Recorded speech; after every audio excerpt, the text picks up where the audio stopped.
Hello everybody and welcome to That's Football. This is your morning transfer news, and what a morning we've got. Get involved. We're going to be talking Aguero leaving Man City officially. Who will replace him? Salah. Talk of Salah leaving Liverpool. Maybe not this summer, but in the future. This is coming from Spanish outlets.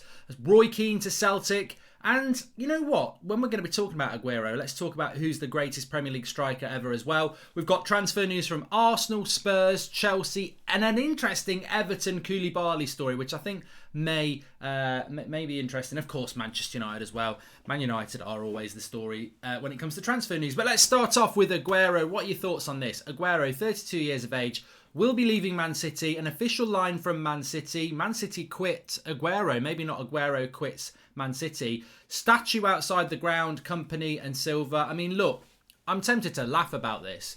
You know, their history is barely 10 years old and they're putting statues up of players. But they've got, you know, they're not Manchester United. They haven't got the Trinity like we've got. They haven't got an abundance of legends like Liverpool and Manchester United, even Arsenal. So, you know, Man City are trying to build something. I'm not even going to mock them about putting statues outside their ground, because they have been very successful in the last 10 years. And they, you know, there's a Tony Adams statue outside the Emirates. So it's not like you have to have a legend from 30, 40 years ago. So, although Tony Adams did play 30 years ago, to be fair, I'm showing my age there. But no, the statue thing, whatever. I mean, they'll get mocked for it, but whatever. The most important thing is, where do you rank Sergio Aguero in Premier League strikers of all time? Because I think for me, he's got to be up there with... Look, I hate the goal he scored. His most iconic goal cost us a title in stoppage time at the end of a season. It was horrible. So I think that... But respect on his name, I've always felt Aguero was just an unbelievable finisher. And you've got to put him up there with Alan Shearer, Thierry Henry, Van Nistelrooy, and a couple of others for me. But whether I wouldn't rank him as the best, I still think you got to talk Shearer, Henry there. But yeah, definitely in the top 5, Aguero. What a season he's had. So where will he go? What does it mean for Manchester City? Haaland to Man City is obviously now the favourite deal, and Man City willing to do what it takes. I'm not convinced that Man City will go for Haaland. I think there's a bit of a blue screen here, a bit of a smoke screen, because Man City don't spend more than 60 million, 70 million on players. To go and double that on Haaland, are they now, is it because financial fair play is going to change? They're really going to hype it up, because maybe Man City have been playing within the rules a little bit, although some people don't think they have. Maybe they've always been like, let's not be obvious with our money, but maybe this is it. Maybe this is the start of... scary to say it. Maybe this is the start of a new strategy by Man City. Real dominance. You know, the Messis are coming in. The Haalands are coming in. I mean, total dominance, total destruction of football as a non-Man City fan. But yeah, Aguero, where will he go? Probably Barcelona, PSG, Real Madrid. I'd say one of those three. At 32, he could still score goals. There's even talk amongst United fans that they would take Aguero. And, you know, I'm sure Arsenal fans, Chelsea fans, Liverpool fans might think about it, but as a United fan, if you're a real United fan, you shouldn't be thinking about taking a legend of your rival's club who scored the most iconic goal against you of the Premier League history that put us on the floor. So, you know, I think standards in football need to exist. The United stand, we were talking about Mino Raiola's comments this morning. There's a lot of football that I think is destroying football, and we've got to be very, very careful as fans to try and keep an identity of what football is, and not just be these money motivated, I don't care what they've done to us in the past as long as they play well for us. You know, I think you know, your morals are important. So we'll see what happens with Aguero and what happens with Man City, but I'm not convinced it's going to be Haaland unless they're going to change strategy. I still think Chelsea are in that race. And I'd watch out for Lautaro Martinez. I know he's meant to be staying, but I still think he could end up in the Premier League as well. Salah, Real Madrid. This is well, not Salah, Real Madrid. This is coming out of Marca, which is a Madrid paper, saying that Salah has shown a willingness to want to play in Spain in his career. I don't think that's going to be this year, but maybe next year that might happen. I don't know. I don't know whether Salah's missed the boat, really. I don't. And I think if Liverpool hadn't won the league and won the Champions League, I think people like Salah and Mane may have been scooped up in the old La Liga strategy, Barcelona, Real Madrid. But football's changed. La Liga's not as strong as the Premier League at the moment. And Liverpool next season's a big season. So I'm not so sure that Salah would be looking to go. But that's coming out of Marca this morning, that might be a potential place for Salah to end his career or go and play in Spain. But I don't think Liverpool fans need to worry about that at the moment. I think they will have all their key players for next season. And obviously we've heard that they're looking at getting Konate in yesterday, which I think would be a good signing for them if they can keep him fit. Does have a bit of an injury record. Sticking with centre-backs, Koulibaly, Everton. Everton apparently looking to offload Yerry Mina, who I think is their best player this season. consistently every time I've seen Everton. I think Yerry Mina is a threat in both boxes. They're looking to move him on to bring Koulibaly in. Now that sounds speculative, but they've already shown that they can do these types of deals. Rodriguez, Haaland, they've brought these sort of players in. And Koulibaly, Napoli, Ancelotti, it can happen. It could happen. And Everton have got money. So I would keep an eye on that. Watch out for Koulibaly going to Everton. Although I think Yerry Mina is a very good player. I'd try and keep Mina in playing with Koulibaly if they could potentially do that. Sabitzer, Leipzig, 1 year left on his contract. Manchester United, Liverpool and Spurs being linked to him. Very good player, 1 year left on his contract. You're probably going to get him for £30 million. You've got to be keeping an eye out for that. Arsenal fans might be saying, why aren't you talking about us? Very quiet about Arsenal at the moment. I don't really know what Arsenal's transfer plans are. I'm sure they will have some with Arteta and what he's rebuilding. He needs more players to come in, and the last couple of summers, I know Arteta wasn't the manager a couple of years ago, but Pepe came in. Last year they got Partey in. So they will and should be bringing players in. But it's always difficult with Arsenal because you just don't know.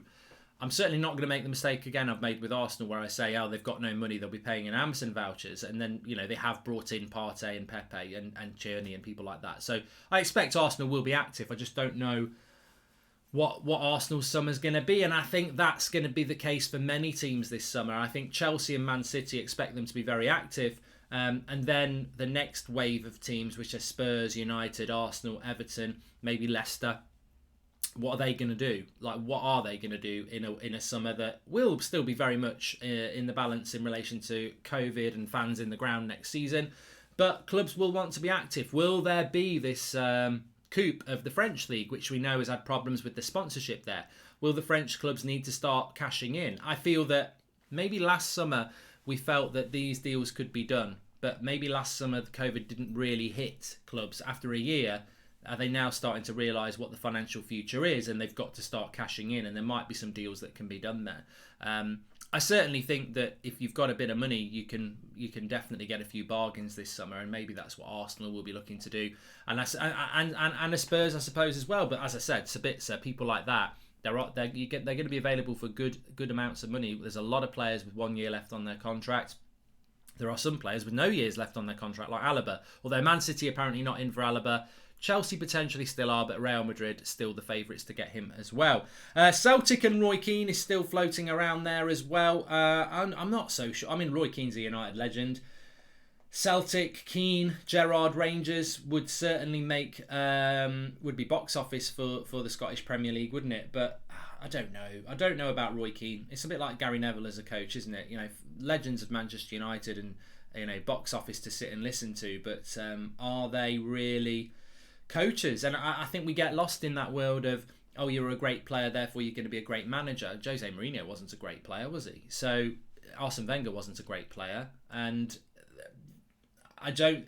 you would think Roy Keane would be a brilliant coach, but he has had a few opportunities, and the rumours are that his personality rubs the modern player up the wrong way, and that could be an issue. But look, we'll see what happens. I mean, I think Roy Keane at Celtic and, as I said, Gerrard at Rangers makes it very interesting. But I don't know whether Celtic will go for that, and maybe Roy Keane won't go for that as well. We'll see. We'll see what happens with that. We've also spoken about Chelsea as well. I just want to touch on Chelsea. I mean, I don't think Aguero is going to stay in the Premier League. I don't think that's going to happen. But Chelsea will bring a striker in. I know Werner's been talking on international duty about he feels that he will still be the man for Chelsea. I don't think he is going to be the man for Chelsea. I think he will be the man to stay at Chelsea. And the most interesting, Man City, we know what they're going to do. They're going to bring a striker in, of course they are. But I think Chelsea are going to bring a striker in. I think the interesting thing about Chelsea is, and I'd love to see what people say in the comments, is what do you think Chelsea will do under Tuchel, who is a different type of coach to Lampard, which you could probably predict where he was going to go. What sort of player is Thomas Tuchel going to want, or Tuchel? What's he going to want? Who's he going to want? And I think Chelsea are going to be ridiculously active this summer window. I think some people are living under a rock thinking that they won't be because they spent a lot last summer, but that was all Lampard. Now it's the new manager's turn, and they will be active in this transfer window. It's just where they're going to be active. I still think they're looking at a centre. I don't personally think Chelsea need to be that active. If I was a Chelsea fan, and apart from the fact that every football fan wants to buy players in the summer, that's just part of the football cycle. But to be honest with you, if next season started tomorrow and nobody bought anybody, I'd be very happy as a Chelsea fan, because you've got so many so many good players and so much depth. But I think they will be looking for a striker. I personally think they might be looking at a centre defensive midfielder and a centre back as well. So be interesting to see what type of player Chelsea go for with their new manager. But they will be active. They'll definitely be active, and as will Man City. And we had James Cooper from Sky Sports on the United Stand yesterday, and he was saying that he fears that Chelsea and Man City will just make hay this summer because they actually aren't going to be restricted by COVID. They've just got so much money that they can just go out and spend it. And I think Man City with Haaland, the only team that's going to react to that financially is Chelsea. So what will Chelsea do? And Chelsea have, as we've seen, Chelsea can win a transfer race against anybody. So we'll just have to see. So get your comments in below. Who do you think Chelsea will be going for this summer? Who do you think Arsenal will be going for this summer? Very quiet around them. Maybe some fans of Arsenal have got some theories on that. And as well, Aguero, we must say, what a Premier League icon he has been, despite being a Man City player. He has been a Premier League icon. Put some respect on his name. But how much respect do you put on his name? Is he the best finisher the Premier League's had? Is he the best striker the Premier League's have had? Where does he rank in your top 5?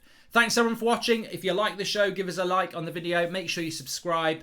And I'll be back later with FIFA at around 3:45 and back with some of these later in the week as well. Thanks for watching. Speak to you later.